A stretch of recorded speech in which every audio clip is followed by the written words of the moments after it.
नमस्कार दोस्तों, मैं हूं आपका दोस्त संपत लोहार, एक और नए वीडियो के साथ, नई जानकारी के साथ।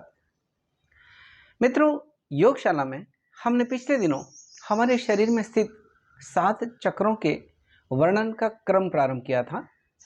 अभी तक हमने आपको मूलाधार चक्र क्या है, स्वादिष्ठान चक्र क्या है, मणिपुर चक्र क्या है, अनाहत चक्र क्या है, विशुद्धि चक्र क्या है, आज्ञा चक्र क्या है, 6 चक्रों के बारे में अलग अलग 6 वीडियो में जानकारी देने का प्रयास किया था।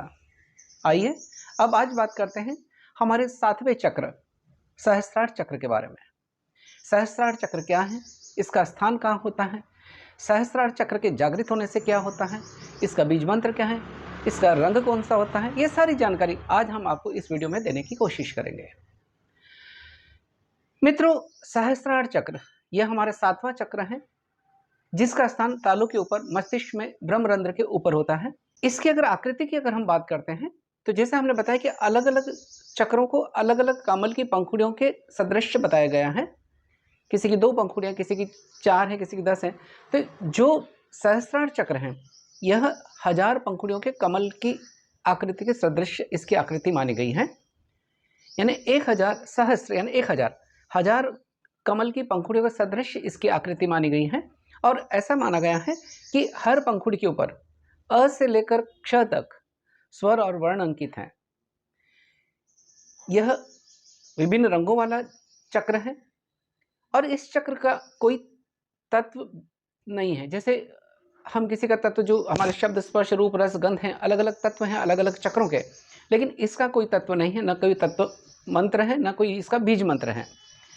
सहस्त्रार चक्र जो लोक से संबंधित अगर बात करें कि जो सृष्टि में जो 7 लोक हैं, भूलोक से लेकर सत्यम लोक तक, तो जो सहस्त्रार चक्र, क्योंकि ये हमारे शरीर का 7वां और सबसे ऊपर वाला चक्र है, तो इसका जो लोक है वो सत्यलोक कहलाता है।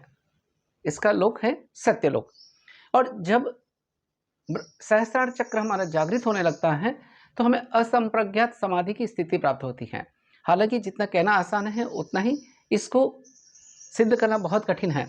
लेकिन जब यह सहस्त्रार चक्र जागृत हो जाता है तो व्यक्ति असंप्रज्ञात समाधि की स्थिति में पहुंच जाता है और उस समय हमारी चित्त की सारी वृत्तियों का निरोध हो जाता है। हमारे चित्त की जो वृत्तियां हैं, प्रमाण, विपर्य, विकल्प, निद्रा और स्मृति, इन सब से परे बन जाता है और वो परमात्मा के साथ एकाकार कर लेता है। यानी जब सहस्त्रार चक्र हमारा जागृत होता है तो हमारा मन और प्राण एक स्थिति में पहुंच जाते हैं। और जब सहस्त्रार चक्र जागृत होता है तो जो दिव्य शक्तियां हैं, जो ब्रह्मांडीय शक्तियां हैं, जो देवी शक्तियां हैं, वो हमारे शरीर के भीतर प्रवेश करती हैं। सहस्त्रार चक्र अगर असंतुलित होता है, इम्बैलेंस होता है, तो उसके कारण हमें अनिद्रा की स्थिति पैदा हो सकती है, मानसिक तनाव या चिंता की स्थिति पैदा हो सकती है, हमें स्मरण शक्ति हमारी कमजोर हो सकती है। लेकिन ये जब जागृत होता है तो ये इसके सारे सकारात्मक प्रभाव हमको देखने को मिलते हैं। अब सहस्त्रार चक्र को जागृत करने का थोड़ा सा अभ्यास कैसे किया जाए उसको समझने की कोशिश करते हैं। जैसे हमने बताया कि सहस्त्रार चक्र 1000 पंखुड़ियों के कमल के सदृश हैं। ये सुझाव मात्र है किस तरह से हम जागृत कर सकते हैं। लेकिन जैसा मैंने बताया कि इसका कोई बीज मंत्र नहीं है, तो इसको साधना करने के लिए, इसको सिद्ध करने के लिए ज़रूरी है कि हम मौन रहें, अधिकतर अपने गुरु का ध्यान केंद्रित करें। जब ध्यान करें तो गुरु पर ध्यान केंद्रित करते हुए साधना करें। तो हम मौन रहें, ध्यान करें एकाग्र चित्तता के साथ और मन के सारे विषय विकारों को हटाकर अपने चित्त को एकाग्र करते हुए अभ्यास करेंगे तो हमारे सहस्त्रार चक्र जागृत होता है। और जब सहस्त्रार चक्र को जागृत करने के अभ्यास के लिए कुछ सुझाव ये भी हो सकता है कि जैसे मैंने बताया कि यह 1000 पंखुड़ियों वाला कमल है।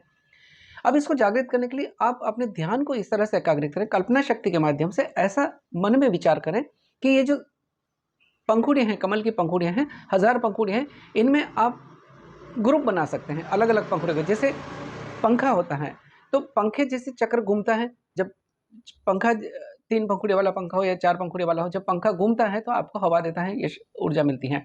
इसी तरह से ये हमारा जो चक्र जागृत करने का प्रयास करें तो जो 1000 सहस्त्र यानी 1000 पंखुड़ियों वाला जो हमने आकृति इसकी मानी है सहस्त्रार चक्र की, तो हम मन में ऐसा भाव कर सकते हैं कि इन 1000 पंखुड़ियों में 100 पंखुड़ियों के ऐसे 10 पंखे की तरह की उसके फैंस की शेप लगे हुए हैं अलग अलग। ऐसे मन में एक आकृति बना सकते हैं हम कि जैसे 1000 पंखुड़ियाँ हैं, उनमें से 100 पंखुड़ियों का एक ग्रुप हो गया और वो एक पंखे का एक पंखुड़ी बन गई इस तरह से फैन की।